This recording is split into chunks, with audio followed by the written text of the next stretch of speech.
Welcome to Sith Talk, brought to you by Cathar and Lanyard, bringing you news from Star Wars The Old Republic and beyond.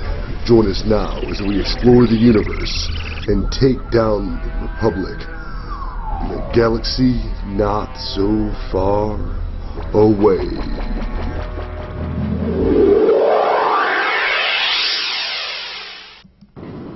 Hey there, everybody. It's Cathar, and of course, we are your Sith Talk hosts, Cathar and Lanyard.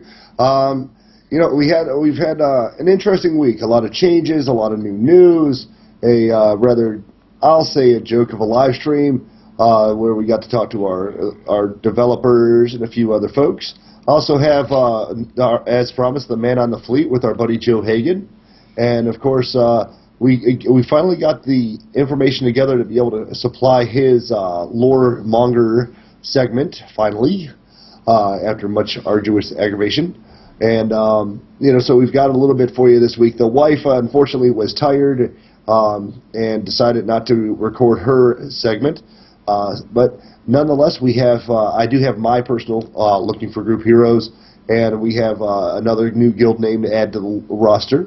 In case you're keeping track, who knows, as well as an item that I picked up off of the server forums. So, make sure we start off by putting a shout out to our Audible sponsor, that being Audible Trials, audibletrial.com, I screwed up every week. No, you had it right. I did? audibletrial.com/Sith Talk. Yep. If you go there and sign up for a new Audible account, you get a free month, a free book, and a chance to check out their full selection of Audible audiobooks. This week I was actually enjoying I'm going to screw it up, Red Harvest. Got it. Yes. I was enjoying Red Harvest. I've only gotten about 2 or 3 hours into it, but the story so far is very interesting. Definitely enjoyable. I actually finished my Contagious book this week, which of course will end up getting me to listen to it again, I'm sure soon after I finish Red Harvest. But nonetheless, using that code, if you guys do decide to sign up for the full program, $15 a month, gets you a free book every month, and of course exclusive deals on member-only pricing for all of their sales, and email notification if you choose to. Also, if you do happen to do that, it does chip a few coins into our pocket and helps us to, try to keep the server going up, or, in the case that you want access or want to be able to give your friends access to our older episodes, it will allow us to expand our storage for the website. Some of you may notice I've got my new headphones on. Finally got the razors in the mail this last week, and of course tomorrow I'm hoping to have my video card. But that's about the long and the short of it. No new reviews on iTunes. Our standard group of YouTubers have dropped the great episodes, and thanks for putting them out. And we want to thank those guys for dropping their notes there. Would like to see a few more comments, but not too bad. We got around 100 views on that. We were back up to nearly 700 downloads this week on Podomatic, so we are seeing a small influx. And as promised this week, I will do my best to get some more videos up. I've gotten permission from Joe to go ahead and start posting some of his videos from Terra from Beyond. I will be working on how-to videos and possibly some holocron videos here in the next week or two as time allows. Obviously, with such few sponsors rolling in, I'm not able to turn this into a full-time job like some of my podcasting heroes. But hey, one day maybe it'll happen. Nonetheless, let's get into the short end of it. Lanyard, how was your week? Well, it was pretty short. I worked a few hours during the week, not that much, maybe an hour or two, Monday, Tuesday, something like that, Tuesday, Wednesday. But I'm pretty much going to be narrowing my gameplay down to the weekends. During the week, still trying to get moved in, still trying to get stuff arranged at the house. I'd like to meet the neighbors because apparently 2 hot chicks just moved in. So I'd like to meet them. This weekend I worked on Zuzu again. That's my next 50. It's going to be my next 50. So I worked on her and got her up to 39. I did everything on Taurus. I did everything on Quesh, and now I'm starting Hoth. So she's 39. I'm loving the zap, zap. She's run straight up the electrocution tree, so I'm really enjoying that. I finally got Lightning Storm, so I'm really enjoying that because I can hit Lightning Storm, and then just as it starts finishing out Lightning Storm, I have something that procs that makes my chain lightning not have to charge, so it's instant.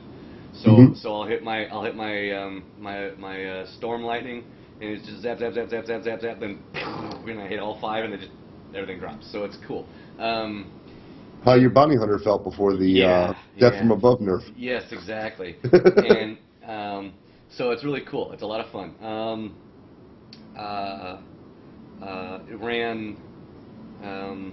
What did I just run? I just ran it. Not boarding party. One Directive 7. It wasn't Directive 7. What was it? I was just in it. It was the one where you kill Revan. Oh, I don't remember. Haven't run on my imp in so long. Man, I can't remember. Anyways, it's that one. I was in that, and I was a Sork. We had a Sork, a Juggernaut, a Marauder, and a Trooper Healer. So when the Bounty Hunter Healer, excuse me. So when this robe dropped, and I looked at the stats, and I was like, score, it's perfect, exactly what I need. It's the caster stuff, major willpower, good power and crit, nice stuff, right? So I said, hey, I am needing on that. Click need, and then I find out I don't get it. I'm like, what the fuck? Why didn't I get that? Oh no, the Marauder took it. It's lightweight gear, and it's full of willpower. Fucking Marauders. Was it modifiable at least? It's modifiable, sure, but it's lightweight. It's lightweight. He didn't need it. Faggot. So anyway, and then of course he was a screw up the entire time. In fact, we had a pat that showed up on us. So I turned around real quick and whirlwinded him, right? CC'd it so we can get to that later. What's the stupid fucker do? Runs over there and attacks it. And I could see him running over, and I even typed in, I said, if you break my CC, I will kick you. Did it work? Well, no, he still attacked it, and I tried to vote kick, but apparently it didn't go through, so. Idiot. But that's it. That was my week. So, what about you? Wow, dude. Short shit, man. Yeah. Short shit. It's going to be short. I'm glad Atum Nun is now with us, thanks to the new merger server merge. Wow, that run really fucked you up, buddy. Yeah. So Atum Nun is there. He's my one and only healer, and I'm going to work on him straight up PvP healing and flashpoint healing. I'm not gonna fool with any of the planets. I'm just that's it. That's all I'm gonna do. I probably won't even do my class quests on him. It's just bleh. I'm just so burned out on trying to level stuff up quickly. So yeah. I'll fool with him once I get Zuzu up to 50, get her a little bit of starter gear, and then I'm just gonna focus on Lanyard and Suiza, my two mains. Lanyard on the imp side and Suiza on the pub side. And then Atum Nun will be there, just kind of as a backup. Just kind of I'm burned out on that type of thing. I'm going to be only running pretty much on the weekends now, just because of other things that are going on in life, and but I'm still playing. So that's it, I think. Wow. Dead air. It's your turn. Oh, well, you didn't say, I was waiting for you to think of something else. I can't think of anything else. I'll think of it while you're talking, then I won't say anything. Well, you can interject whenever. I don't care. I will say that we have a rather prophetic podcast, not pathetic, prophetic.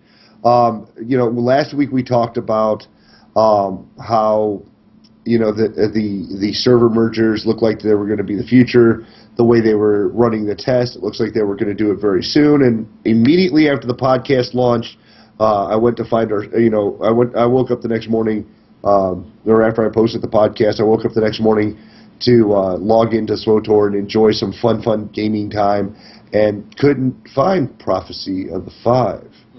I also couldn't find Fat Man, and I became very confused while the maintenance was going on, and they kept delaying it. And I think sometime around noon or 1 o'clock, I finally seen that all the servers were back up.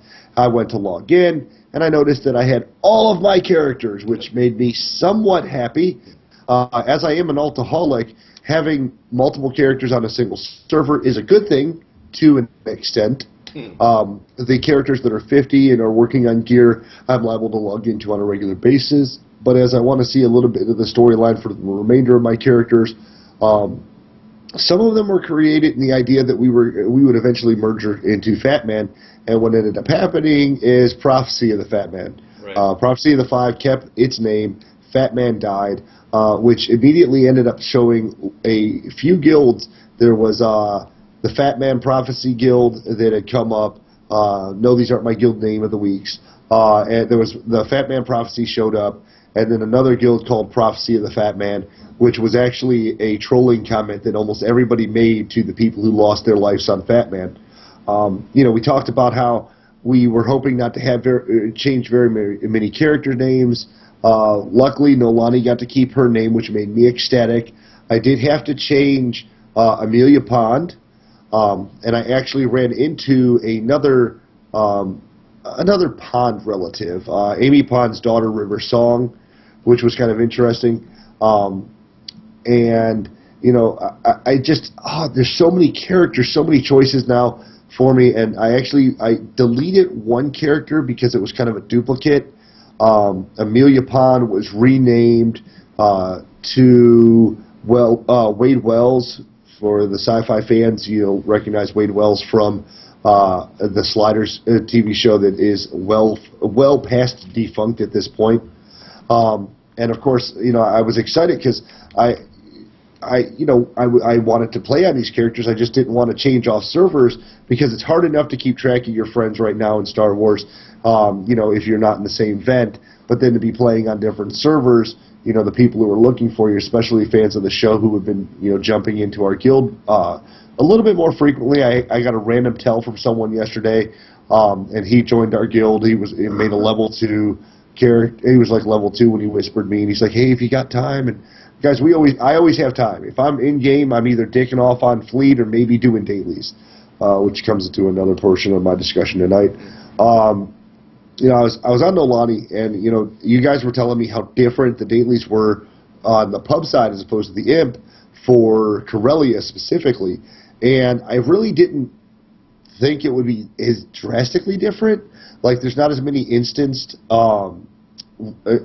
quests on Corellia as there are for the pubs or for the Imperials, which confused me. There's the freeing of the trapped scientist, which is completely in the open. The one where we encounter Blue Goo when we're destroying the control panels on the Imperial side. On their side, they're fixing knobs on a pipeline, and you have to run through the Blue Goo. I have no clue how to fucking pick it up. I just hope that I ran across it fast enough that I could heal myself. And there wasn't a lot of PvP even being on my pub. We did run into a couple of war parties. But one of the guilds on the pub side immediately jumped up. They had 5-6 people there, and they went through and just raffle stomped the Imperials that were pissing everybody off. Cool. So it was literally just smooth sailing all the way through that. I do have to say, though, the pubs get a much more enjoyable fight. The acronym they use is CTS, but their boss battle for the heroic daily on that planet is infinitely better than the Imperial one. We get all the way through it, and at the very end, we take on a single boss that has nothing more than a knockback and a shitty puzzle. They take on an amazing boss with non-stop, seemingly non-stop at least, AoE attacks. So you never know which circle you're not supposed to be standing in, or when you get out of one circle, you're liable to end up in the other fucking circle. So, it's a lot more fun for that, at least that heroic daily. The remainder of the dailies are the same, melange, but nonetheless, I did do Ilum dailies, and I'm working on my Belsavis daily quest line, because even though you don't have to do the quest line anymore, there's all these. It's free money for a new 50, and as Nolani is a new 50, I'm just running out and getting whatever I can on her, which makes me happy. That's what I did with Suiza too, and I liked the Ilum dailies for Suiza. I didn't get very far on the Corellia because it was. When she hit 50, it was still pretty busy, so... But, I was running on her. I wanted to see what I wanted to do on my other tunes, so I got on to Wade Wells, and I did some PvP on Wade. She is a full balance sage, so she's completely up the balanced side of the tree, and I'm just having a blast whipping rocks at people. Jubu, I believe it was either Jubu or Trancer was talking to me in game. I want to say it was Trancer, because Trancer jumped in event this week, and I want to thank him for that. Yeah, he made it. We were talking about how it couldn't be that much fun to whip rocks at people. Lightning had to be cooler. But as he started leveling up, he started to see the different droid parts and the different rocks and the pedestals and shit. And it was just so. He's like, okay, you were right. It is a lot. It is cool to be able to whip rocks at people. I still love pulling the droid up out of the ground. I giggle every time I see a droid come up. It's like throwing an old droid. I love doing that. But I was PvPing on Wade. I did a few dailies. I didn't do any planetary missions because now I'm more in the mode of I like to PvP and I like to run flashpoints more than I do just the planetary missions.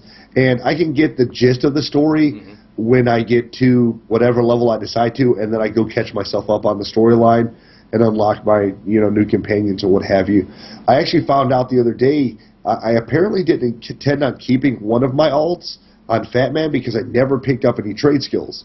Or crew skills, which I thought was interesting. I got on Perpigelium, which is my Chiss bounty hunter that I made on Fat Man. Perpigelium, once again, another Doctor Who name that I pulled out of the very early years. Perry Brown is the name she was referred to on the show. But I made her a Chiss and nothing looking like Perry Brown at all. But I decided when I was on Fat Man that I was going to make it and try tanking so I could be like Lanyard and have a bounty hunter tank. Well, when I got back to Prophecy of the Five with that character, I decided to hell with that.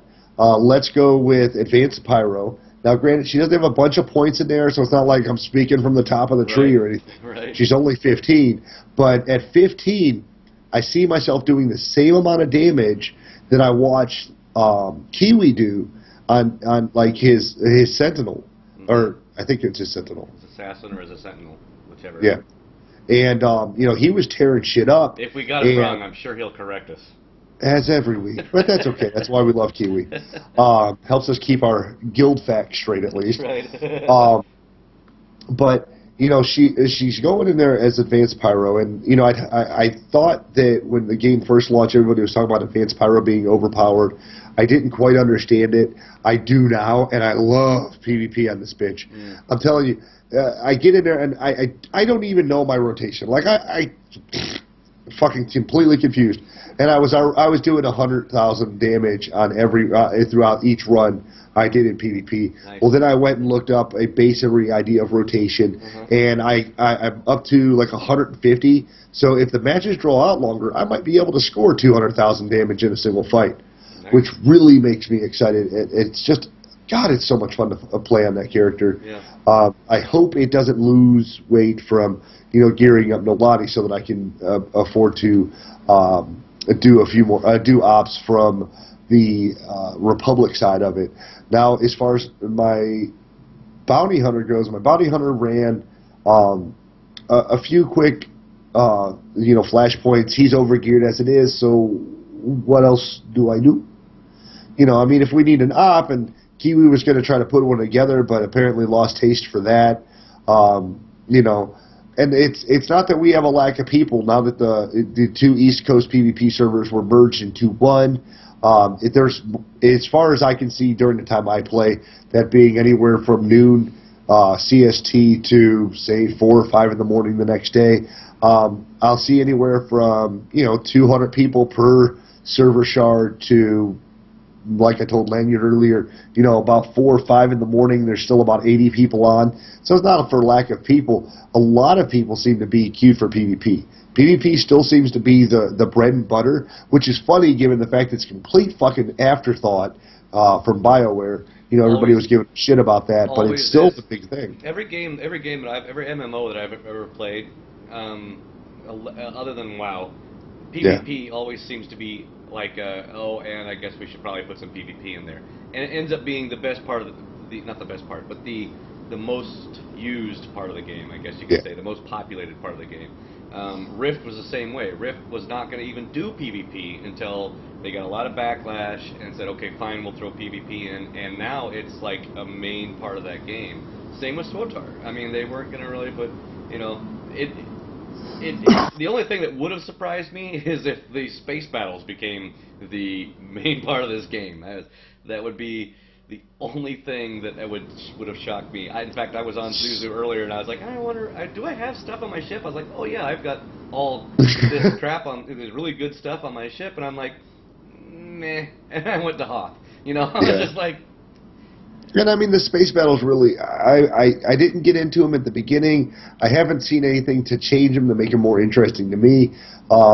And I hate to say it, but the space battles are the way of the dodo. No, there are very few, if anybody, who does it.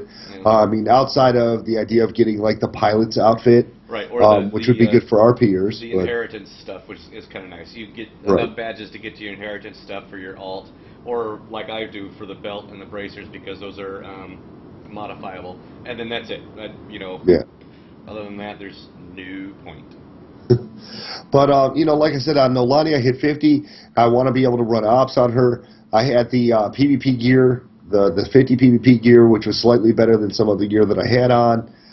So I went ahead and I equipped it, and, I figured I'd run some regulars. And, I did run a few regulars, and almost every regular was a normal K on Under Siege.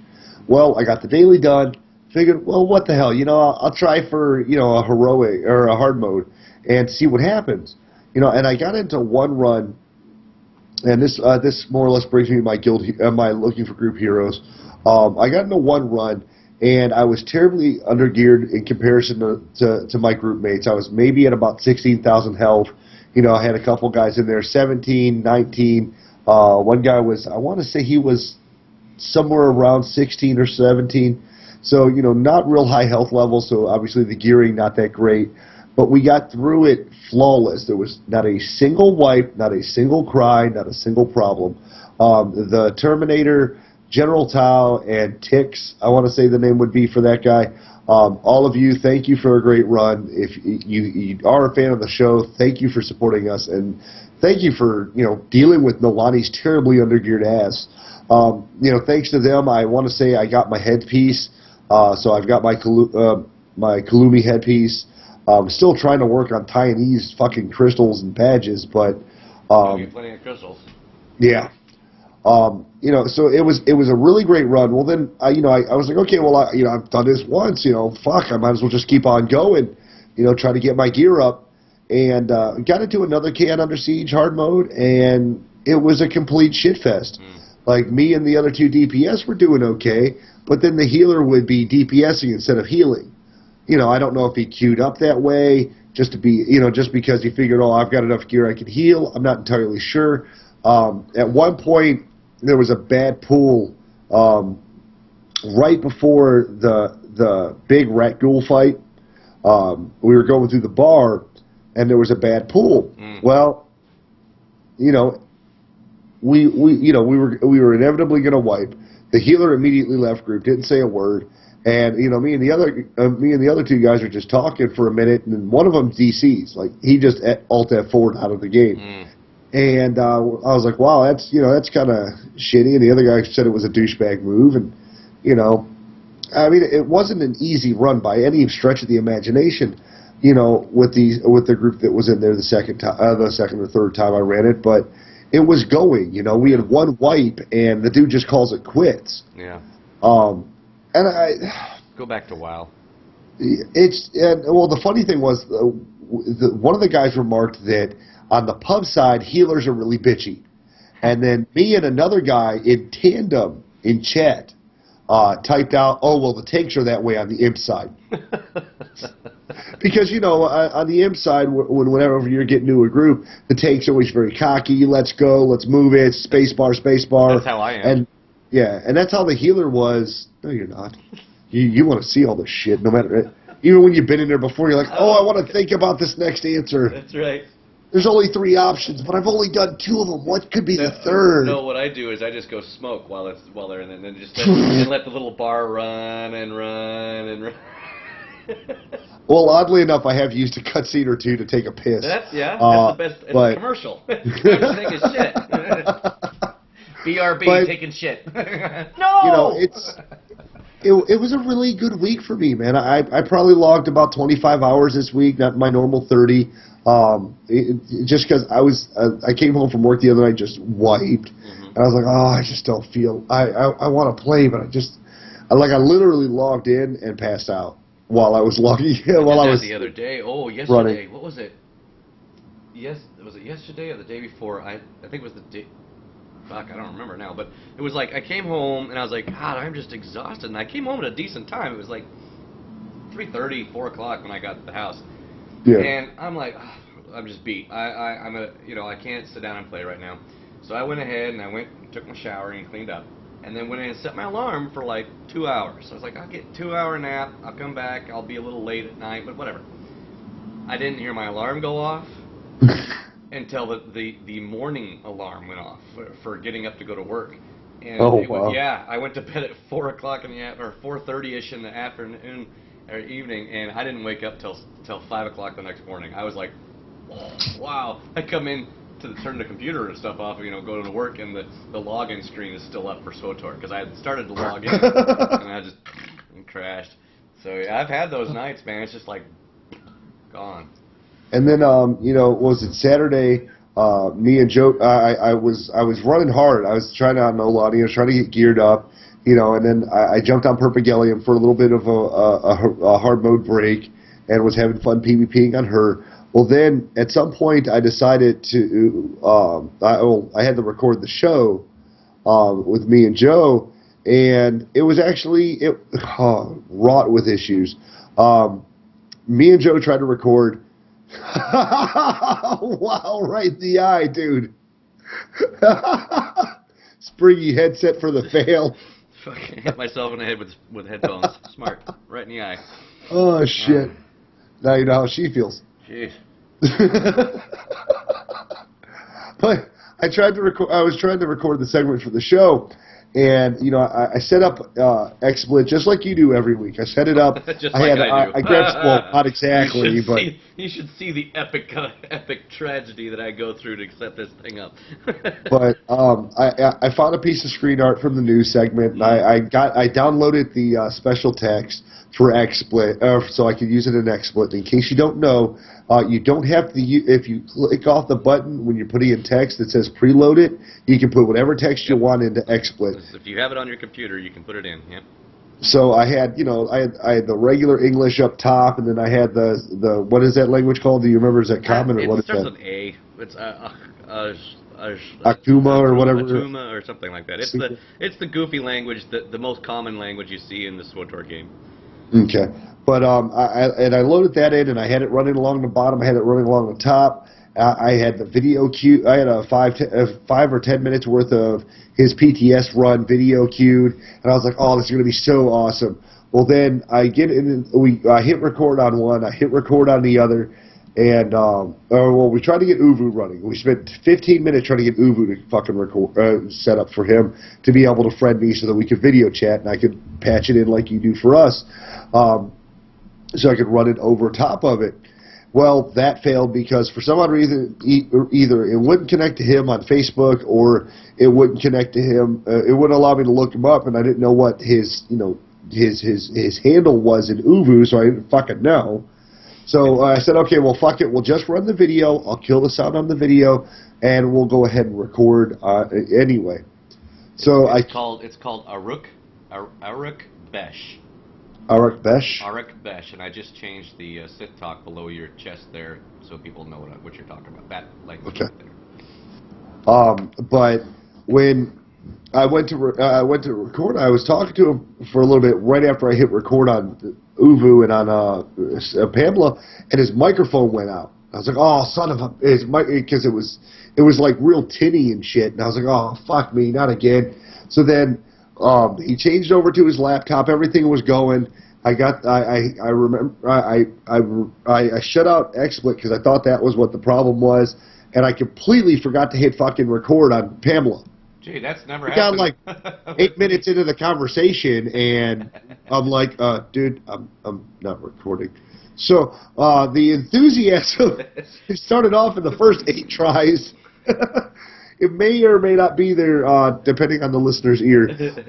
But I do state in the introduction to the Man on the Fleet section that, this was after several attempts. Yeah. I think we were on Skype for almost 30 or 40 minutes before I ever got to actually record the segment between the setup and all the technical issues. Yeah. Yeah. Been there. Gee, now you know how I feel every Monday, which is why I never play on Mondays, because I'm doing this. But I mean, hey, if someone wants to donate a copy of Adobe Video Recorder, then God bless, we'll take it. Yeah, I'll take an intern just to do the recording. No shit. But it's hot one. Well, okay, she doesn't have to be hot. If you're asking for hot in a gamer land, buddy, you might want to dial that down a bit. Check out my Facebook. I got a lot of gamers on there that are hot. From the neck down.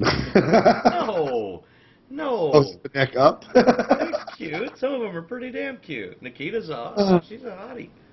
She's a killer healer. Let's see. I'll go ahead and cover the guild name of the week. This week I chose... I thought she was level 18 because I just thought it was kind of funny. It was a good name. She told me she was level 18. It took a second for that to click. It was funny. But I want to make sure because Kiwi and I saw this one on another one on Fleet, so I wanted to throw this one out there too, and because it kind of caught him off guard. It kind of interested me. It was Chiss My Butt. This is a good thing about Fat Man coming over. Now we can check out all their guild names. Yes. Yeah. That was one of the things that, I'm not super happy about the condensation of the servers because of the stigma, but then I was like, oh, but look at all these fucking people and these guys I've never met. You've got guys from Fat Man who are just out doing their dailies on their 50s. You got guys that are, pro-rolling their next alt, and they're just, boom, banging it out. I like it. I liked the atmosphere on Fat Man when you weren't being trolled by some asshole who rolled on Fat Man because he heard it was the biggest server. Right. Which I think is funny because Fat Man was the biggest server. It was where everybody voluntarily moved to, and then all of a sudden they just say, give it the axe. Like it ends up being one of the... It's like the most popular server, the most talked about server, the best name of all the servers. We're going to squish it. Yeah. Perfect. Beautiful. Yeah. But that's okay because you know what I'm predicting? Now, they did the massive... 12 into 1 down to 12 servers. That didn't work. So now they've got them all down into 8 servers now because there's 2 west and 1 west. Right. It's 8. So 8. I'm thinking by Christmas 4. They're going to take all of US and put it west and east all in one. I will agree to the fact that I like the idea, and it goes back to our last discussion, which was, the time zone zeal. Because if you have people on the East Coast that are playing late at night on an East Coast server, the server's going to kind of die out. Yeah. But if you have people from the West Coast, they're still into it.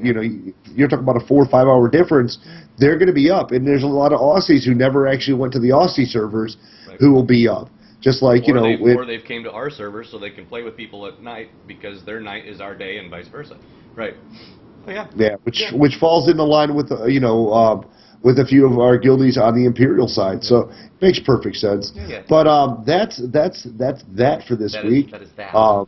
That is all of it. I definitely want to go ahead and get Joe's Lore Monger segment if we've got that queued up. Do Joe first? Okay. Let's do Joe by himself. We'll do Joe and me after the news. So Bru'tis Lore. Bru'tis the Lore Master. Then the news. Yep. Then Man of the Fleet. Got it. All Damn right. Bru'tis. Hello, this is Bru'tis Mattel, your lore monger. Today we are going to talk about Theron Shan. Now, Theron is the son of Satil Shan. Now, who the father is, some of you may be asking. No one actually knows. That has not been revealed as of this time. But people are speculating it's either Jace Malcolm, who is the trooper from the cinematic trailers Hope and Return, and from the bonus series on Alderaan, or Heron Tavis. If you've played the Trooper line, you know his story. Although people are disbelieving Commander Tavis because when it was revealed that he had a love interest in a comic book series that he was in, character designs were not set at that point, so people are taking it with a grain of salt because they really want Jason Malcolm to be the dad because he's a badass. But anyway, now Theron, when he was born, the Jedi have the rule that you can't have any possessions, really. So Satil was forced to give up her son to one of her former Jedi Masters, Zhao.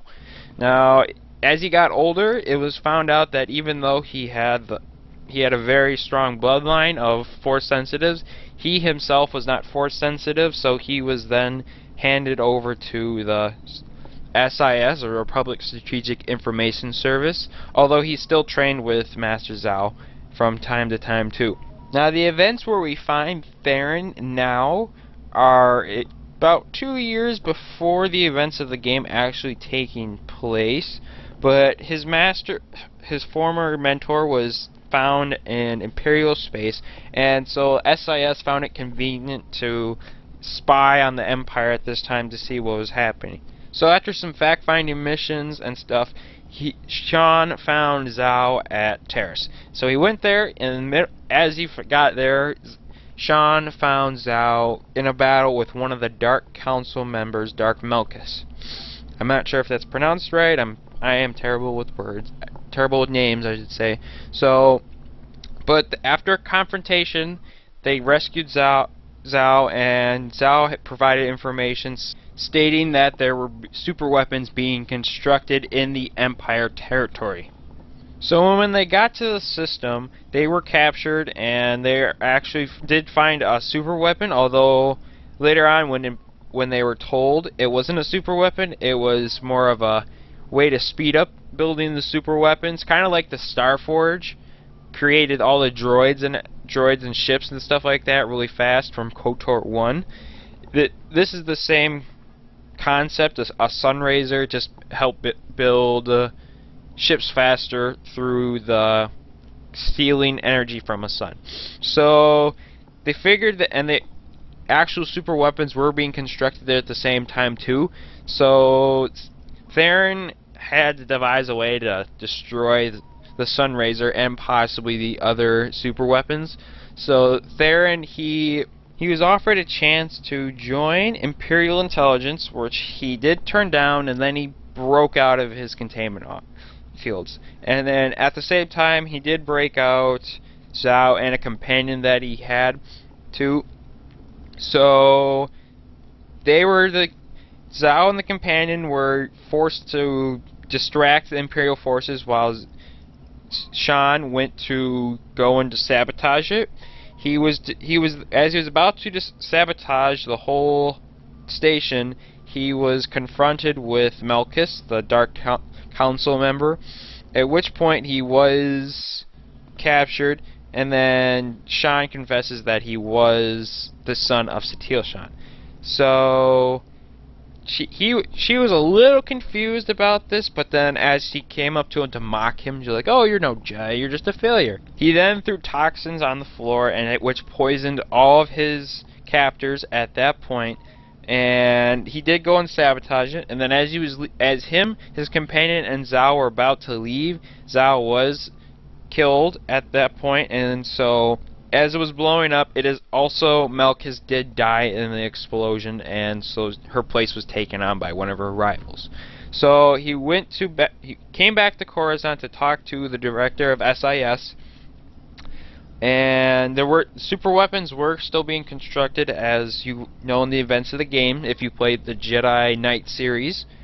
And he did get information on some super weapon projects, and he then went to Tython to inform his mother that one of her masters did die heroically. Although he is aware of who his mother is, she is not. Now, that's the events from a comic book series, The Lost Sons. There is another book coming out, as Dat and Lanyard explained last week, Star Wars: The Old Republic Annihilation.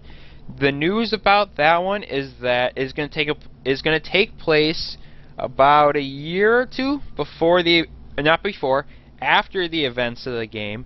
So it gives us a little bit of an idea as to what's going to happen after the events of Dreadlords and everything else like that. But a little info into that is that one of Master Nostarel's failed apprentices, who then became the apprentice of Darth Malgus, is going to be starring in it, along with Theron Nostarel too, as I just stated. And she's commanding a huge warship, from what it sounds like, and it's gonna be talking about stopping the Empire at this point too. And the book Annihilation will be out in November. So that is all the info on Theron. So tune in next week for a continuation of the lore segment.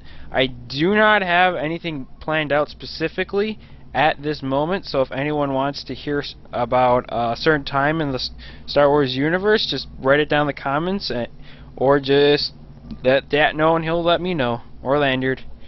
Hello, this is Bru'tis Mattel, your lore monger. Today, so like I said, another great episode from our lore monger Bru'tis, and now we're gonna go ahead and cut into the news. Here's your galactic news. Look what you missed while you were sleeping. Alright guys, so we had a busy week this week, not as busy as probably some would like, maybe a little busier than others would, with the grand server merger. Now we're all waiting to find out what's going to happen with the PTS, what's going to happen on the next patch. We did have a patch update, at the very least, for the PTS in and of itself. Patch 1.4, update number 4, hit the PTS this week. The patch for the live servers, none. Other than the fact that we all had to, a lot of us had to go through the growing pains and change character names again. In some cases, some of us, for a second or possibly third time, which I can understand will be very frustrating, and I personally apologize to our listeners who had to do it. I'm the one that predicted it so early. Whatever. But it's an item of necessity. Hopefully, it isn't any of your top-end characters. Hopefully, all of your friends list updated appropriately. Mm-hmm. Your guild name wasn't stolen. I did notice, and I don't know if a lot of people did, that when our servers merged, our guild names became at Prophecy of the Five or at Fatman, mm-hmm. which I thought was important for people who were slightly displaced or had friends that were in the Fatman guild and were trying to get a hold of those guys. To see a guild name that might have been the same on one server or the other, maybe those at guilds were the ones that were waiting to change their names, is another opportunity, which means there were a lot of similar guild names, which means you people need to be more original. Because Balderdash didn't have to, neither did the Wookiees Taste Like Chicken Guild. What? Yeah, we didn't, and no one else apparently thinks Wookiee tastes like chicken. Maybe there's a Wookiees Taste Like Buffalo guild out there. Not entirely sure. But we did have a patch for the PTS. Go ahead and skip through those since they're kind of short. Under Flashpoints and Operations, the Terraform Beyond, the enraged timer for Dread console has been increased to 20 seconds. 20 seconds in 8 and 16-man mode. Grasping tentacles in the Terror from Beyond encounter now have less health in 16-man hard mode. Grasping It sounds sexy. That's like an anime thing. Oh, we're not even going to go down that dirty alley. The Faded Reality debuff from the Terror from Beyond Scream now lasts 2 minutes. Let's see, players can now remove 2 characters of colored convexes from operator XI, that'd be 9. Under the group finder, it says corrected an issue that forced players to return to the fleet upon completing content, which means that one of the things that we were hoping for, or some of us were hoping for, that being those who like the quest, will get a return back to home. Now this to me is kind of a plus minus. The sending us back to wherever we had been at the start of the mission is okay, but some of us really like if you have load issues where a planet takes forever. I know I want to say it was either Belsavis or Quesh. We're kind of the dead zone. Belsavis. Yeah. If you were on that planet, it took forever to load back in. Even longer it felt sometimes than it did to launch into the game into the planet initially when you landed there. So coming back from a PvP war zone or coming back from a flashpoint may become a little bit of an aggravation. I'm not entirely sure. I am glad to see that after doing a flashpoint, you're able to go back to your questing as usual. It's going to give you the option. Yeah. Which I think is great, because that means, hey, I'd like to go ahead and, well, since I got to go to fleet anyway, I'll go ahead and turn this stuff in. Or, no, I really want to finish where I was. Because some of those areas on the planet, it's a trek out there. And if you get pulled in, it's like, I got to go back to the planet, and then I got to trek all the way back out there, kill 500 mobs to get to where I was. So it's kind of nice. I like having the option. Yeah, and I've had that issue on my characters where, I didn't pick up every flight point because I didn't go to every flight point. I just went and did, my character missions, and, it's, on a low-end speeder, the shit takes for fucking ever. Like if you're on Voss and you're at the very bottom of the map, the nearest ride is something like a 5-minute speeder ride away, assuming, of course, you didn't buy your Legacy 50 speeder when you were level 40. Well, you've got Quesh that only has 2 flight points, the one you start at and the next one up, and then there to zone, there's more stuff, but it's a long ways off. So I mean, that's another good point. So I mean, it's good that they don't force you.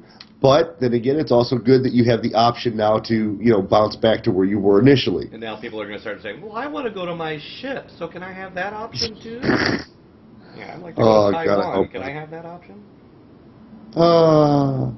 Under the UI, the guild and social interfaces now display headers and icons correctly. Space combat, the client no longer hangs when when players choose to leave space combat via the UI instead of by completing the mission. So people were like, okay, well, I'm just not going to do this. I'm not feeling this mission, or I'm just going to restart it. Or in some cases, presumably, if they were queued up for PvP, hoping to get in a war zone or a flashpoint, they won't get stuck. They won't have to restart their game just because they decided to do something else. Under the miscellaneous bug fixers, players can no longer select a taxi while a conversation is starting. I would presume this to be only a bug that was on the PTS, because I don't ever remember a conversation being close enough with anybody to be able to get on a speeder at the same time. Yeah. And they also corrected an audio issue that could cause some effects like speeder sounds to stop or start randomly, which is always good, I guess. You're on your speeder. Shit. I think it's stalled. Oh, crap. Oh, man. But that is the remainder of the PTS notes. Now, we had a live stream this week. Everybody was hoping for their particular questions to be answered. This week, of course, we turned to Darth Hader. Darth Hader's website. I did have one from Dolphy, and it wasn't quite as concise. the gist of what I got from reading the page-and-a-half long article on Dolphy's website for his Pro Tour following was immense. It took me almost a half an hour to read through all the notes. And then when I pulled up Darth Vader's website to see what he was offering up, I noticed it was exactly what I had just read in the shortest form possible. Condensed. Exactly, Yeah. which is the way gamers like it. Yeah. Under there, I'm going to go through the notes as they have it in the introduction. It says earlier today, BioWare held their first monthly live stream Q&A. Like many of the fans of Star Wars: The Old Republic, we were in virtual attendance and managed to take notes for those who were unable to watch live, like myself, because at 4 o'clock I was at work. Do note the repeated points were ignored. Full notes are available below, and we'll have links to that in our show notes, of course.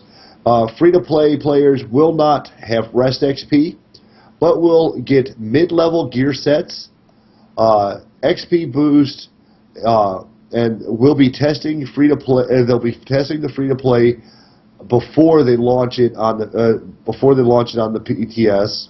So they're actually going to be testing out the free-to-play options on the PTS prior to launch. Okay. So my reading it sounded confusing. That's what they're saying, and it's going to be they're going to do it a couple of weeks before it actually launches to the live servers. Anyone who logs on will get their coins to test out the new market. They want to offer paid character transfers to other servers in the near future, but once again, that's something. It's something that they, and in the other article I read, it sounded more like, we're going to maybe give out free transfers, but we want to use the cartel coins or pay options to allow for the character transfers. I don't know where the fuck you're going to transfer to. Right. East Coast or West Coast PvP servers. Unless you're going from PvP to PvE server or to an RPG server. I mean, that would be the only thing, because they're gonna move it all into. I know they are gonna move it into 4. They're gonna move it down to RP. It's gonna be PvP, PvE, RP, and blah blah blah. That's all it's gonna be. So where are you gonna move? The only way you would be able to move is maybe you're moving to a European server, or I just moved to Australia. I need to move to. I mean, yeah. So okay, fine, whatever. That's great. In the future, awesome. Yeah, it's in the future now. The other article I had read said that basically it was something they were looking at, like I said, as a pay-to-play option. Now, the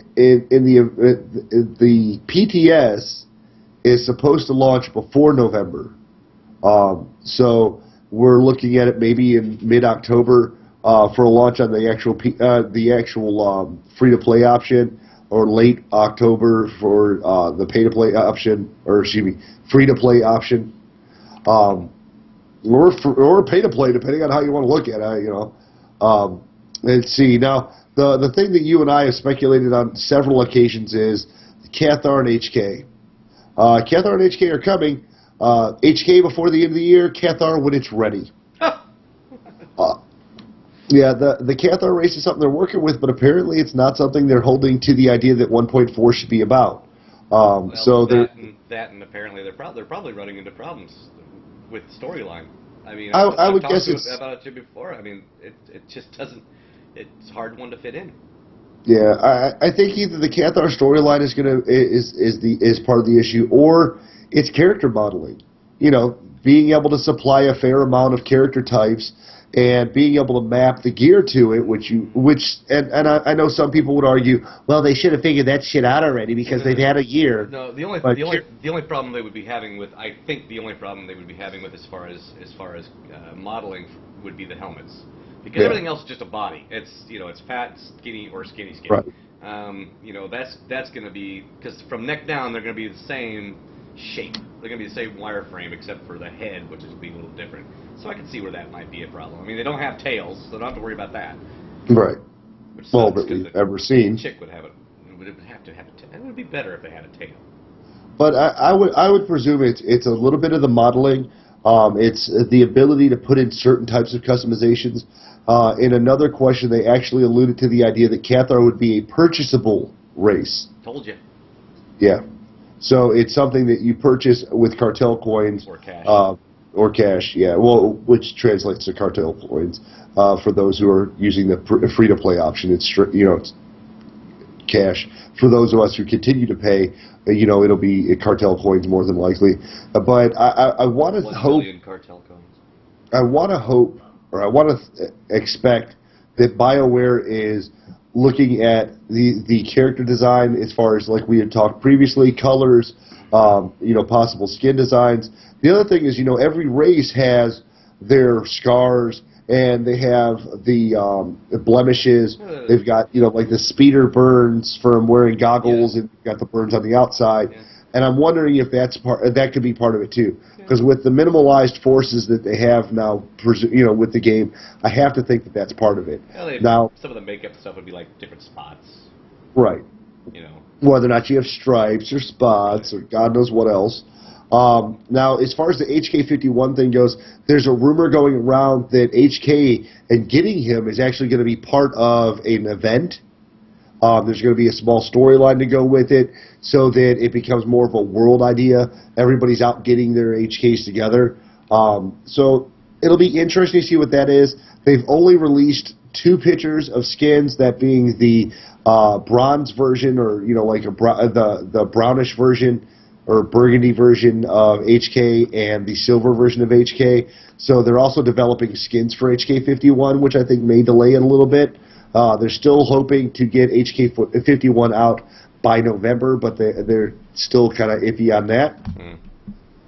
Pets, mounts, non-in-game gear, non-restricted by faction or class, cartel packs, randomly assorted items, good and cool stuff, but not powerful items coming to the free-to-play store. So, we're looking at pets, mounts, not in-game gear, but gear in general. So it's going to be interesting to see how they roll that out. I really hope that they err on the side of customizable gear more than the idea of pre-modded gear, unless they're looking at the idea of buying your, working for or buying your level 20 or 40 PvP gear, things of that nature.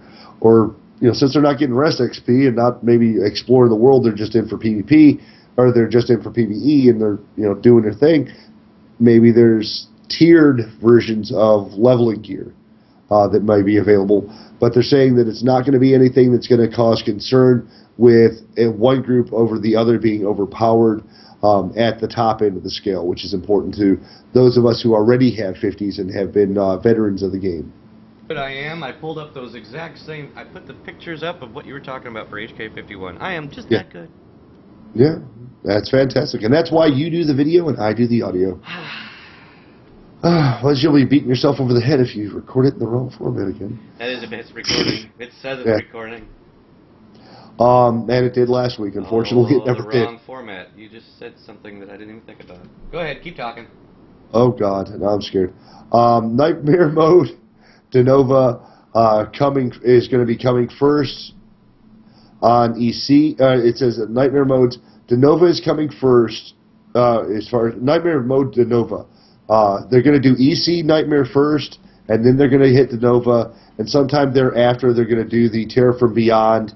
And it's fully fleshed out mode, and they're saying that they're going to try to do what they can to implement differences from Terror from Beyond Hardcore and Nightmare.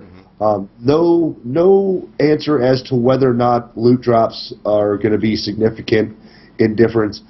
They did have a question in the other Q&A that I read from Dolphy's site, and his was a complete transcript. Right. So if they wanted to read everything, and of course they have it on Darth Hater's site as well if you want to watch the full video because you're too lazy to read, like I should have thought to do, because the video's probably half as much time as it took me to fucking read all that shit.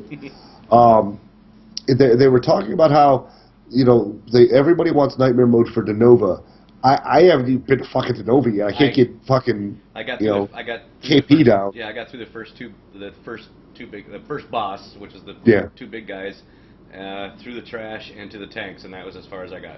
So, and I think that was on hard mode. That might have been on hard mode. Yeah. But they're going to be implementing Nightmare modes. I still haven't seen anything in the way of the idea that the fight mechanics have changed.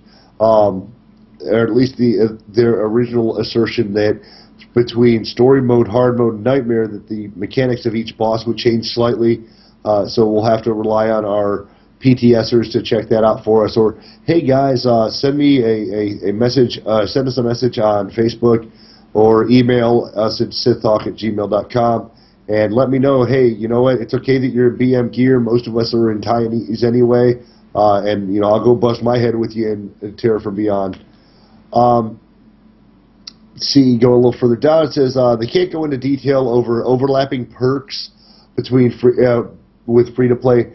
Perks, speaking about our legacy perks, there was a question brought up as to why, or whether or not all legacy perks or only certain legacy perks would be purchasable through the cartel coins. And so they're saying they don't really want to say, but my guess is, you know, cash is king, man. If we can buy it in game with credits, and it's easier to buy it with, you know, the cartel coins, 9 times out of 10 they're going to say, well, fuck it, show me the cash, you get the shit. And it really, let's be honest, legacy rewards are important to so far as to say, oh, they're cool, they help. But if you can spend 2 million credits or 5 million credits to get rocket boots, or you can spend $20 to get rocket boots, me personally, I'll spend the 20. I'll collect the 2 million. Yeah. It's not that. $20 for rocket boots. Well, I'm saying me personally. I mean, yeah, I would hope it would be cheap. But I'm not as rich as you, so. Oh, fuck, I'm not as rich. Never mind. We won't get into our personal problems. Species unlocks with cartel coins. Players can purchase Cathar unlock. We'll see. It says we'll see how it goes for the rest after launch. So after they unlock the cartel coins and the cartel, market, they're going to, at some point, as they said earlier, when it's ready, release the Cathar to the cartel market. Now, what they did say was, they're going to gauge the interest based on the Cathar as to how soon or how fast they start working on additional races to be purchasable through that. Dude. So. There's a lot of people out there who want the Cathar. Well, there's a lot of people out there that would just want other races. Apparently the 8 races we have right now? 4 races? 4, 8, something like that. Everybody's burned out on them. So they're ready for new races, which is fine. I've been waiting for Cathar since we first started speculating what races, and we all said Voss or Cathar. Yeah. There we go. So I mean, so basically, guys, when the cartel launches, just go ahead and buy whatever race they give us, so they keep giving us new races. Exactly. And we'll just keep throwing money at them until they get us a race we like, Jawas. Or we'll bitch about the ones that they don't have. I want to be a Jawa.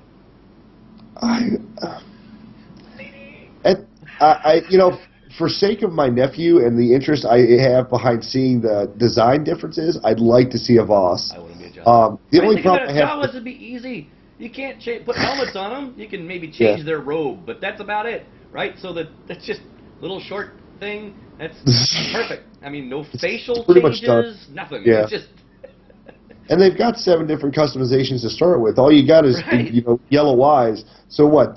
I change eye color. Which is really kind of fucked up. You've got like 4 or 5 different changes that you can change the Jawa, right? Your little Blizz. But I only have one option for like one of my tunes, and it's like I've got 7 options for a Jawa, but I've got 1 option for a human dude. It's like whatever. And they were asked, well, when can we toggle our hoods on and off? For fuck's sake. Well, the funny thing was, important. It's a game killer for me, man. Well, and see, on Darth Hater's site, they very short and simpled it. But they actually said that the whole reason they haven't gotten the ability to put the toggling the hood on and off option is because they keep running into design issues. Well, the design issues that they are working to overcome is what, get this, gives us the ability in 1.4 to unify our characters' colors, to hide the head slot of our companions. Okay. So that button we got, a while back that allowed us to basically have all of our gear match is causing part of. Companions. Right, now, and they fixed it so the companions can have matching gear, and now you'll be able to hide the head slot on the companions if you choose to as well. Just whether or not we can put our hoods on and take our hoods off whenever we want to is kind of important. It's so integral and part of the game. It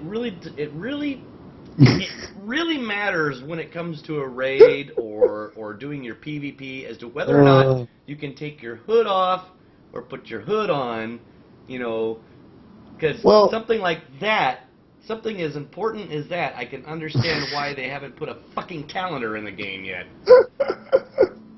Yeah, I would definitely say that something like a calendar seems to be more paramount for, you know, people, players like you and I. Now, I will have to admit that sometimes you do get a cool headpiece, and when you end up wearing a cloak and it covers up that cool headpiece, it does kind of suck. But I don't think it sucks enough for me to give that big a squirt about it. But they said they're working on it. They're hoping to have it figured out by the end of the year. I don't really care, and I've said it before. Our peers want a slight bit of extra customization. Some people want to see the head slot. I have a grand idea. Change the fucking chest piece. You'll no longer have a hood. Suddenly it's gone. Yep. Run two of the exact same chest piece, so when you want to see the head slot, you can see it. Buy a headband, one of those little tiara things. You barely see that, and it removes the hood. There you go. But it's so funny. Now, they also said they're downscaling difficulty. It says hard. Let's see, hard. The downscaling the difficulty isn't what you're initially going to think. What they were asked was they wanted to know if they were looking at ways of turning what is an 8 or 16 man into something that was more of a 4-man, so that if you weren't a super social person and you were just kind of trying to go through soloing shit, that you could still run ops. And I initially started laughing because the whole point of an operation is to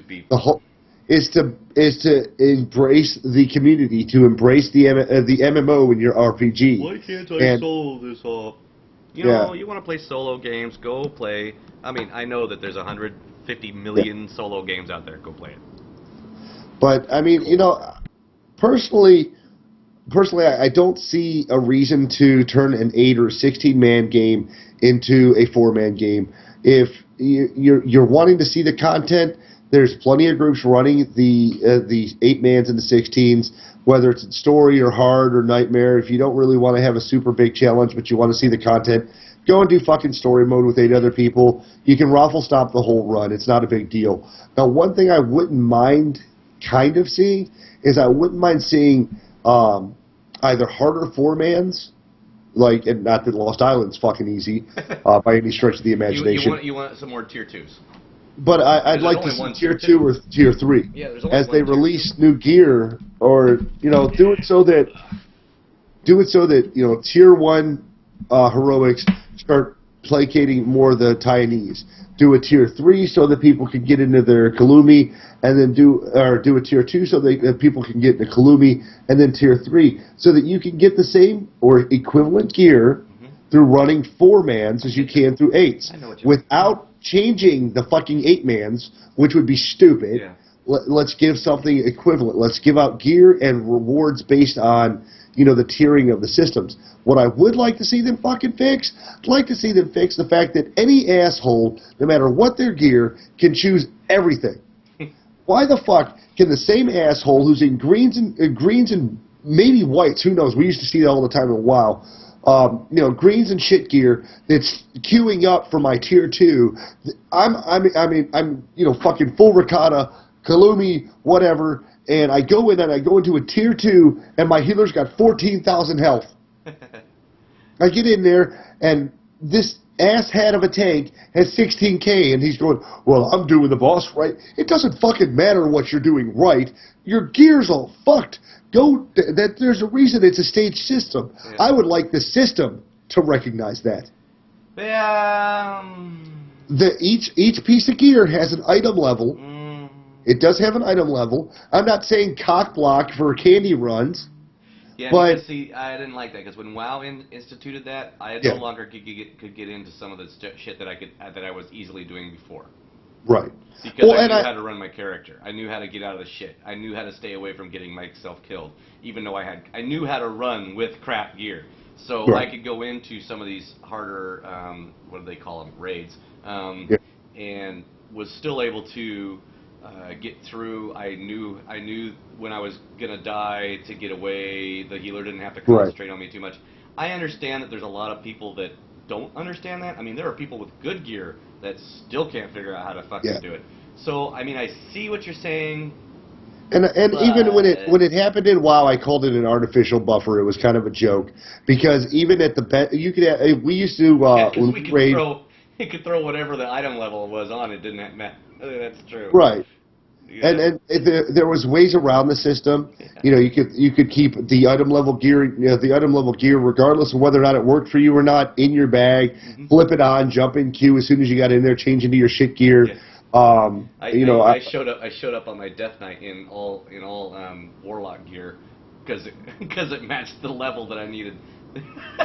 I'm wearing Oh. cloth. It's all cloth and in whatever that fucking shit was in intellect, but it let me in because I had the right gear level. But I want to see. I want to see more tier 2, and I want to see Yeah. them introduce tier 3. Yeah, tier 2. Just because tier it's 2 and some tier 3. That's a great idea. I like that. either that or do that or attach the note. Taiwanese preferred.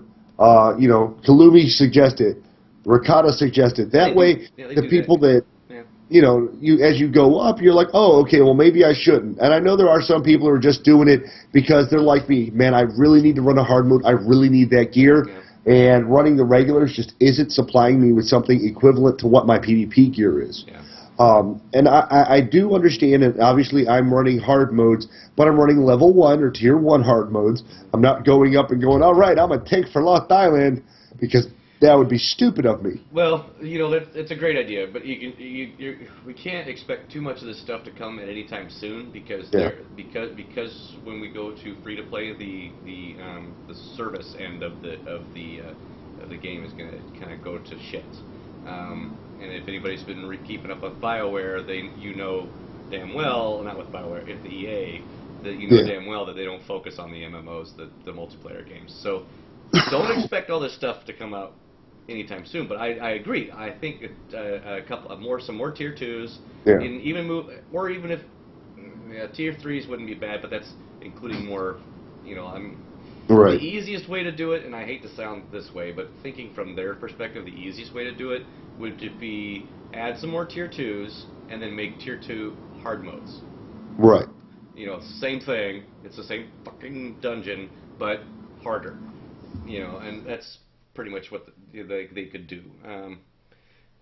Yeah. Or if you, tier 2 are harder, are the hard modes. Right. But there's only one. But, right. But you could also, if we really want to be kind of questionable about it, recycle the old content and put in a nightmare mode. Yeah.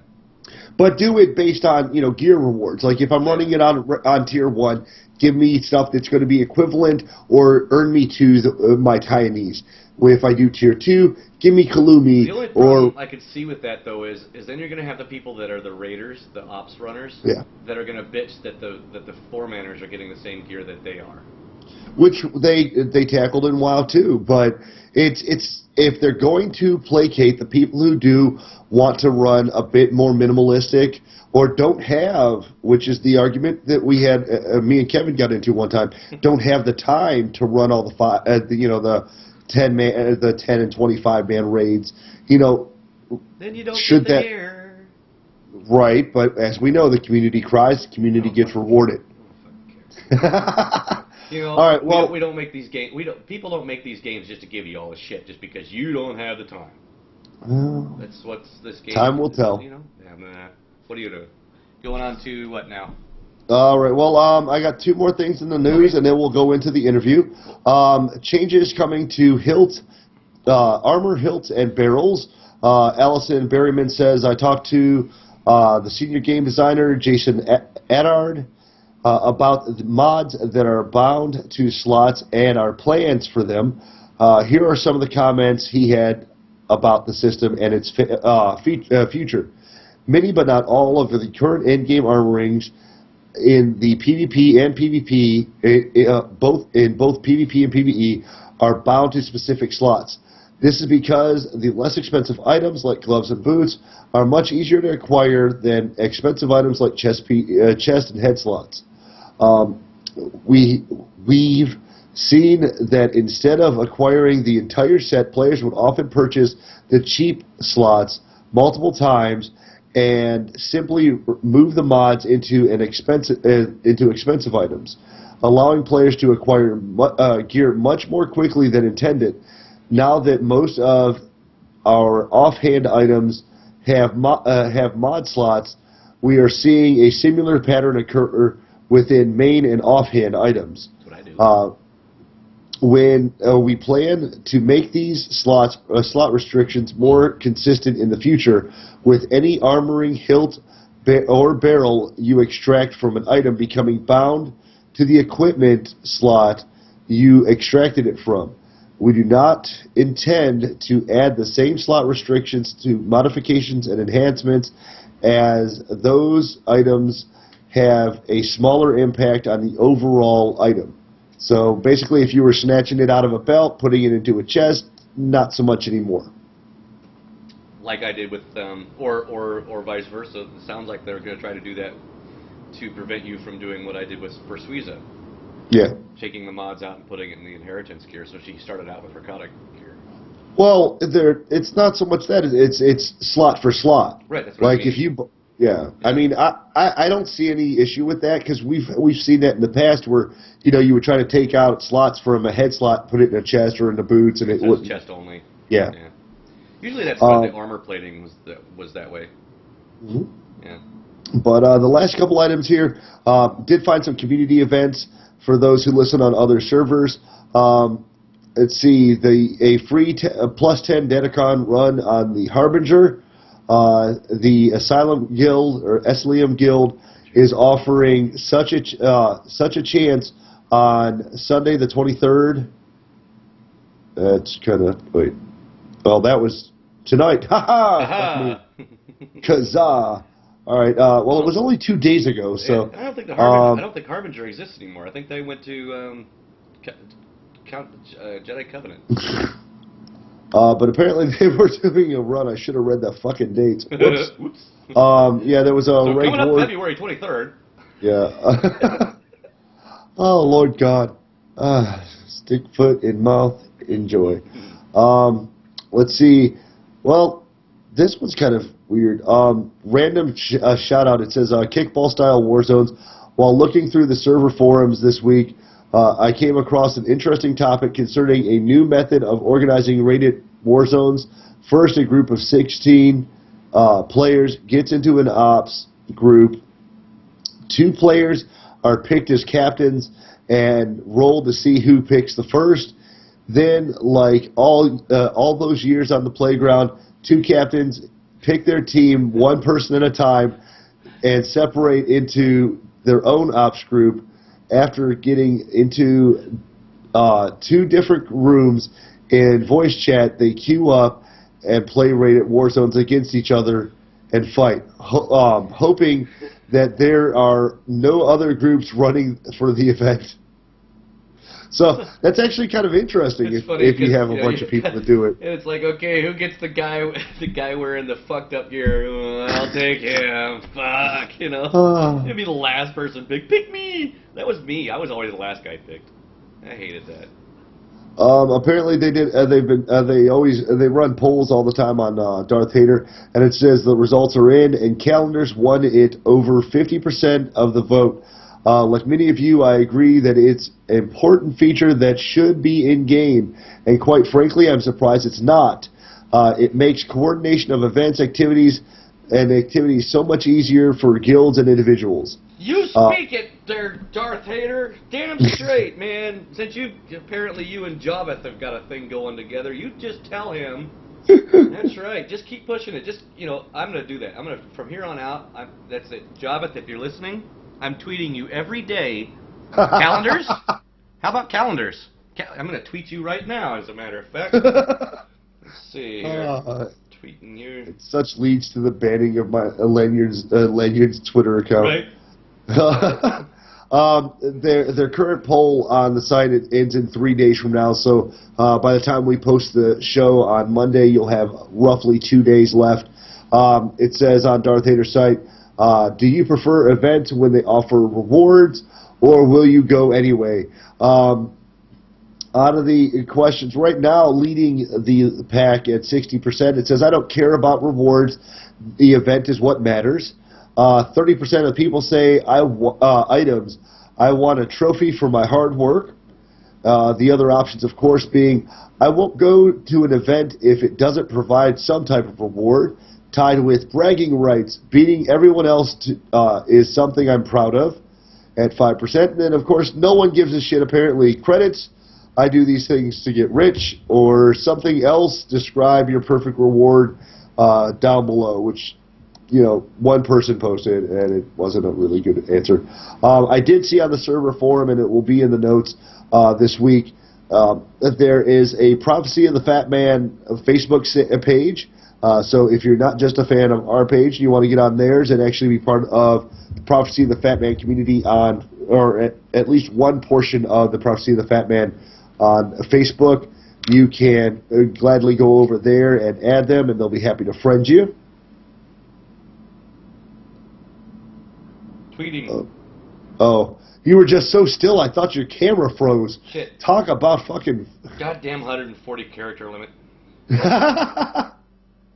Just keep it simple. Calendars? Question mark. No, go ahead. Yep. New feature, hashtag calendars. Right. Hey. Yeah. There you go, guys. Go ahead and hop on Twitter, all 500 or so of our followers, and go ahead and tweet Joe with looking for hashtag calendar, so we can follow that tweet and see how bad that gets going. Hashtag SWOTAR calendar. There you go. Hashtag SWOTAR calendar.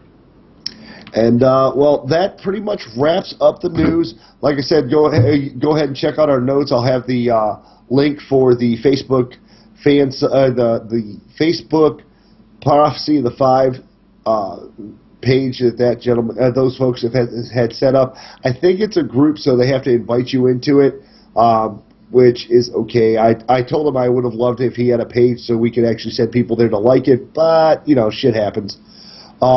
Nonetheless, that wraps up my news. When Captain Insano is done tweeting, we'll go ahead and roll into the 140 character limit shit, man. This is just not. I got. Hold on, I got to subtract 2 more. What do you want to go into? Bru'tis? No, we did. Yeah, Bru'tis. Man on the Fleet. Man on the Fleet, baby. Man on the Fleet. In light of recent reports, we go to our man on the fleet, Dat, to find out what the people think of this new late-breaking news. Oh, hey guys. So this is Man on the Fleet. Me and Joe have been trying to figure out all the technical issues for probably the last 20 minutes. You know, this is our third call on Skype getting his audio fixed.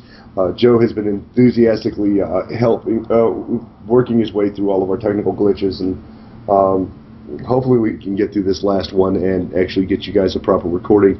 For some odd reason, Pamela decided she'd be a bitch as usual and stopped recording at about 1:30, and when I tapped down to her, she was not recording at all. So we'll do this one. We're going to do one more take, and hopefully we get it all in one go, and then we'll get the video set up for Lanyard on when we actually post the show. As I posted on Facebook, I'm recording the new Man on the Fleet for the PTS. Being that Joe's had some experience actually getting in there and doing the job, we wanted to get his impressions. Now, with his permission, I'll probably post a few of the videos that he's given us so far on our YouTube site throughout this week, and that way you guys can actually hear the communication between him and the other the raid leader. Yeah. Also, too, I do have some more videos. I do have the videos posted on my YouTube channel also. Okay. Well, I can probably just share those then.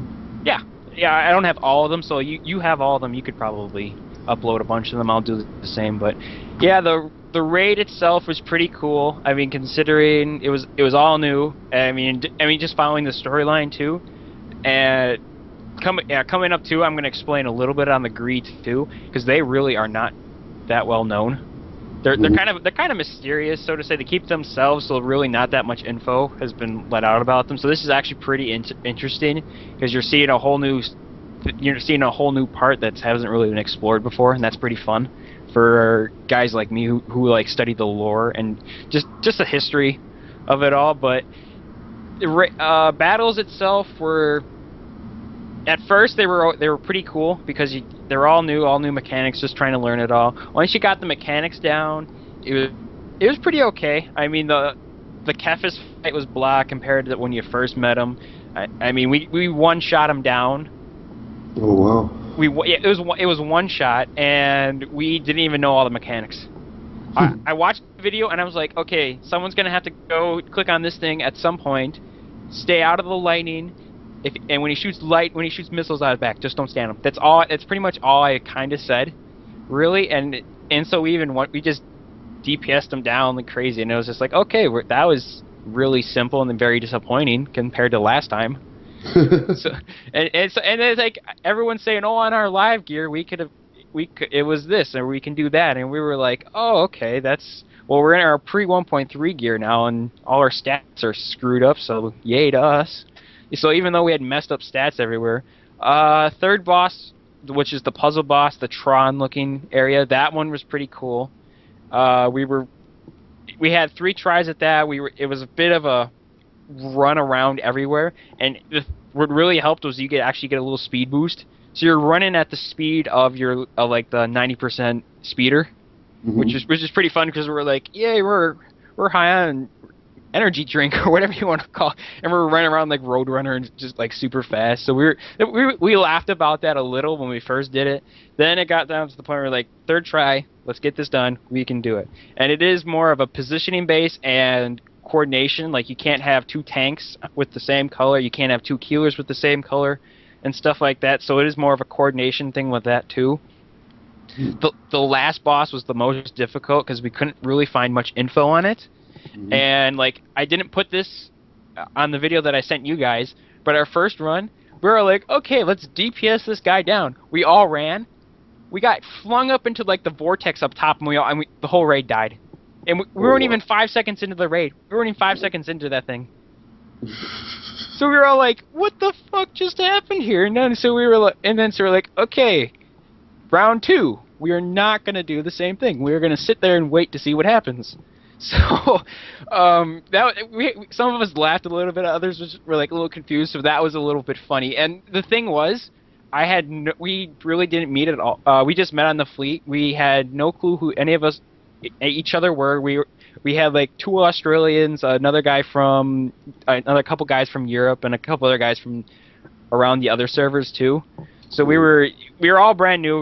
We all didn't even know each other. And we were all pretty cool. Yeah. I did notice that in none of the videos, like, you guys weren't running parsers. Obviously, you were in Vent because you had some good conversations. We were on TeamSpeak, actually. Oh, you were on TeamSpeak? Okay. Yeah. Now, was there any concern that maybe a parser would have helped out? Did anybody voice that opinion? I mean, I know it was story mode, but... No, okay. I mean, because really we couldn't do anything to help that out, because it's not like you gear someone up, and so you can gear someone up in that time frame. At that point, right. It's more like we were fine without DPS, because all of us were in Rakata and Black Hole, and the story mode is geared for Column Rakata level people to try and get them to gear up, and then the hard mode is going to be set up for the campaign level people. So it wasn't like a DPS or certain person not doing their weight or whatever, because everyone, they said pre 1.3 they were just about at their levels. So I mean, there were minor stat issues. Mine was the biggest. I had way too much crit chance and not enough surge and power. I had like 40% surge 40% crit when I was supposed to have like almost 30. But no, there was no issues with anything like that. The only issue was just positioning, which was very key, because like I think Lanyard said last week, it looked like we instantly knew where we had to go. It was over the course of 12 tries we figured out what we had to do, and like when we got in the second phase, which is the parallel universe or whatever it is, we we got to the first part. We got to the first part where we actually saw us going down to kill the tentacles. The problem was the tanks just couldn't get them couldn't coordinate correctly the first couple of times, and so they died almost instantly. Because he'll shoot like green snot at you, and that's almost an insta kill. And even on the 11th try, me and another DPS, we accidentally. You can't stand where the tentacle is when it's put up, or else when it slams down, it's gonna almost kill you. So me and him went to jump away, but we ended up in that green stuff, and both me and him died within like 3 seconds. Healers couldn't even get to us in time. Oh wow. Yeah, so we have to be very aware of what you're doing, and at that point I should have brought my screen out a little bit further back, but I didn't really think of it until after the thing. I was like, oh, that would have helped if I would have brought my screen back a little bit more so I could see it on those upper pillars. So besides that, once we killed them, we were so ecstatic, but we were disappointed with the loot because we would have thought at least they would have dropped a hazmat piece of gear, which is the tier between the campaign and what is it, Dreadlord or something like that? Yeah. Yeah. They just call it Dread on most of the sites I've seen. Okay, yeah. So the new Dread level stuff. So, but they didn't drop that. We were surprised to see that they are kind of inflating the crafting market because before you can like the stabilizers and I don't know, whatever, the synthesizers or whatever, like to make the end game stuff here. You get a hell of a lot of those in there. I mean, at the end of it, I had like 15 of I had 15 of both of those, whereas you can do a normal one, you get like 5. You do EC hard mode, you get like 5. So they're really inflating the crafted thing, and I've looked on the market, people sell those a lot. They're for like a lot of money, like one for almost 20,000 credits or whatever like that. It's gonna go. Everyone's gonna get this. It's gonna go way down. Well, it's going to be good for people trying to, build up their gear, be able to craft the more unique items. Oh yeah, that's too. I'm just saying in terms of people getting those and selling those in the market, you're going to lose out so much money. You might as well find something else to sell. So I mean, boss is really not a big yeah, problem in the overall now. Were there any bosses that were particularly hard? The ones that maybe you saw a video on already? Like I said earlier, the last one and the third, those were the most difficult. The first two, we were okay with. It was just a positioning thing, and we had it. Once we figured that out, we were all set. So it was just, okay, do this, and then we're good. The third one was just more difficult because you had a lot of running to do, and it was a lot of coordination. Because the first time we ran it, we accidentally put 2 tanks together, and so what's going to end up happening is that one tank's going to not be able to do anything until 2 of these big cubes that you saw us destroying before, until those are gone on your color. And so basically, one tank was trying to keep everyone in the middle, while another tank was basically useless. And luckily, we didn't do that with a healer, because if we had that with 2 healers, we would have been down to 1 healer, and then we would have been very screwed. But besides that, nothing else. Good news, as far as we saw, no bugs in the whole raid. That was pretty awesome to see. We found maybe a possible bug, but I think it may be just intended, not just an intended mechanic in the last fight. And I know Lanyard, he doesn't like it when people skip and flashpoints or anything like that. It's possible during the first trash video that I have up, you could skip through some of the trash. Beyond that, you can't skip anything. There's no way around it. You can't. We tried after we wiped a couple times and we had to go back. We tried going around. It automatically hit us, and so we couldn't really go around it at all. Maybe someone else has found a way, but as far as we could tell, there's no way around most of this trash. And some of it you're boxed in, and unless you have like 4 out of CCs, out of combat CCs. To get past these people, there's literally no way you can get past these people. That's not bad. I mean, taking down trash in any run, and I know some of the runs they're rather the maps are a lot larger than they need to be. But when you're skipping over trash, you're also skipping over possible loot drops, which is very important too. Oh, and also, well, I don't know if it's a bug, but on the PTS, I think they fixed it. I think they fixed it now, just to see decimal places or whatever like that. But on when we killed all this trash, all of a sudden we go to pick up the cash. It says like 25K worth of money, and we were like, holy shit, are we supposed to get all that money? But then when we and we were like, dude, we can run this like 5 times and we'll be super rich and we can gear up on the PTS.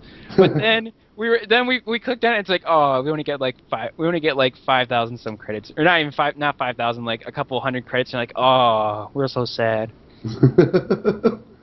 But I mean, overall, it sounds like you guys had a good time.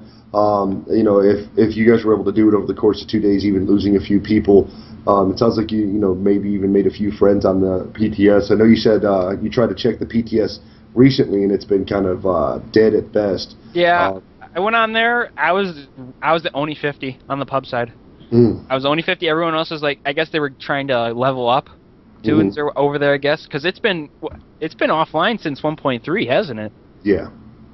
Yeah. Yeah, because I had characters on the PTS, and I was excited to get on there and be able to heal on my Sork, but each time I logged in, there was next to nobody, or there were you maybe find 16 people, and to think that they were running a new raid, I would have figured that would have been big. Yeah.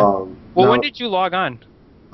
I've logged on 2 or 3 times this week, and right after they launched the PTS. Yeah, I was on there like the week of the PTS dropped, and so I mean, if you were on the pub one, we probably would have invited you, but you were on your stupid end. Well, you know, that's another thing. You know, I'd like to see them allow for new transfers. Now that they've got the transfer system down so smooth, or even character updates would be nice. And you know, I mean, I guess if in the case of like Lanyard, where you've got 3 lanyards, it would be nice to be able to have their gear updated to where yours is currently, just so you can get a proper scale on things. Right. And so yeah, it was one of the issues they had was probably, I guess, staffing issues. Like they didn't have enough manpower to do everyone, so they just selected the people they thought would be really good. Like what a guild on ours on my not my original server, but on Carillion Run server, which is now Shadowlands, by the way, because we got merged into that. Yeah. We were hoping Jedi Covenant, but nope. But yeah, they were on there. They were saying it was pretty good, but they were the hard mode people, so they brought over everything they had. Oh. And it was they brought over all their every alt they had, everything they had. It was alts, money, even their guild bank. Oh wow! I wish our guild was that big. I know. Well, it wasn't big. It was apparently they were chosen because they were the top rating guild on the server or whatever. I debated that a little bit. I think there could have been a couple others, but no. BioWare said no. Let's just pick these people. Well, now we did with the server mergers. Have you seen a influx of players on your server, your original server, or your destination server? Oh yeah.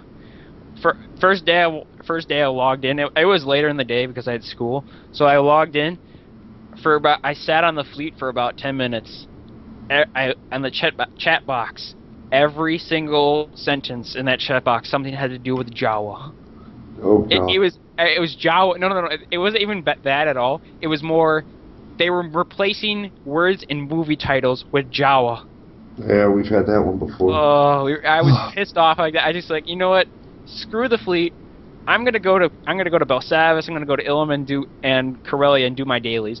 No one said anything like that, and then people on those planets were actually complaining about the people on the fleet talking about Jawa. Well, man, I thank you for your input, and we definitely thank you for the video. Anytime you have some information, or maybe somebody has some information, please feel free to get it to us, and we'll always include it in the show. Oh, actually, on an end note too, one of my friends on the, actually not one of my friends, one of my guildies, Sindari, that's his tune. He did a little. I think he did a little research, but he said that they're gonna throughout the patch until from 1.4 to 1.5, they're actually gonna release content through every few weeks, so it's more to spread it out instead of just having it put all at once.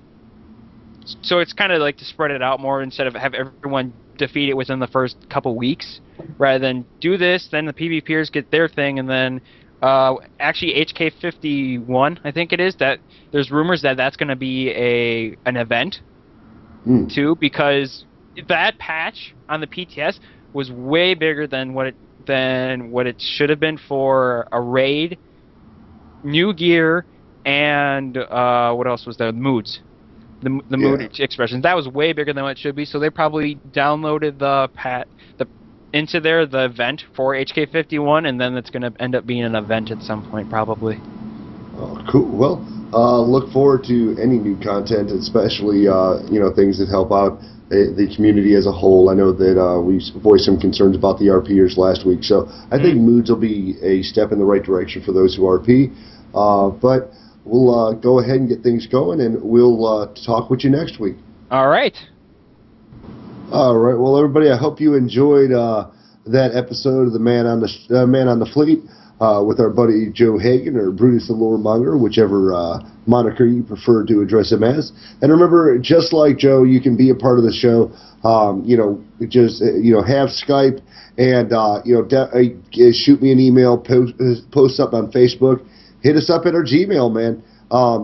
If you've been on the PTS, you want to give your 2 bits about it, or you've been doing some PvP or have some thoughts on the upcoming patch, or for that matter, PTS, you are not relegated to merely hitting us up on our Facebook page. You can hit us on Gmail at sithtalk@gmail.com. I'm not always on Skype, but you can always add me as a friend, and that's at Cathar. On Cathar. And just to let Lanyard know, I actually went ahead and tweeted Jovith from both our Sith Talk site.